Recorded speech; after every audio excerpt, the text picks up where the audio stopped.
مسا على الناس الكويسه. النهارده هنعمل فطار لذيذ خفيف سريع، وحاجه من الحاجات اللي احنا ممكن نعملها بالشوفان. هنعمل ايه؟ هنعمل قرص بيض بالشوفان. العمليه سهله وبسيطه. هنقطع الفلفل الرومي بتاعنا على الفلفل الحامي، عشان انتوا عارفين ان انا شخص محب للوحوحه شويه، فنحل الكلام. هنجيب بقى الطبق ونفقش فيهم البيضتين البلدي بتوعنا الجمال الخفاف والظراف، ندحرجهم في بعض، ننزل عليهم بعد كده بحبه حليب خالي الدسم، ربع كوبايه، حبه صغيرين مش كتير، ده شخص واحد اللي هيفطر.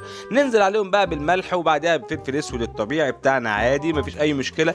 كل الفرق بقى بالشوفان ان احنا هننزل عليه بشوفان حب معلقتين حلوين على قد الشخص. حلو قوي الكلام ده.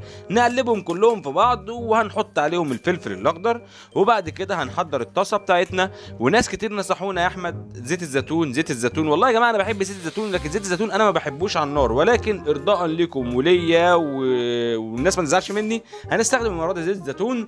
وهنولع النار وهنسخن وهنعمل قرص البيض، والعمليه سهله وبسيطه ومفيش اي تعقيد خالص. انا بس حبيت اوريكم ان الشوفان ممكن يتعمل بيها حاجات كتيره جدا. ومش بس كده، بكره باذن الله هنزل لكم فيديو شوفان بالبانيه، ودي حاجه تحفه جدا. لكن انا النهارده بما اني انا اصلا ما بعملش دايت، فقلت ازود شويه جبنه مبشوره، مفيش مانع. ولو عايز احط موتزاريلا كنت ممكن احط موتزاريلا، بس انا ما رضيتش برضو حفاظا على مشاعر الناس اخواتنا اللي بيعملوا الدايت. بكره ان شاء الله هينزل فيديو بانيه بالشوفان، وده هتبقى اكله لذيذه جدا جدا ان شاء الله. وده فطار عادي جدا قبل ما انزل الجيم وبس. متنساش فولو لايك شير انستا يوتيوب وفيس، واتمنى من قلبك الخير، ونسمي الله وناكل. وصباح الزبده عليكم او مساء الزبده حسب التوقيت اللي بتشوف فيها الفيديو. وبس صلي على رسول الله.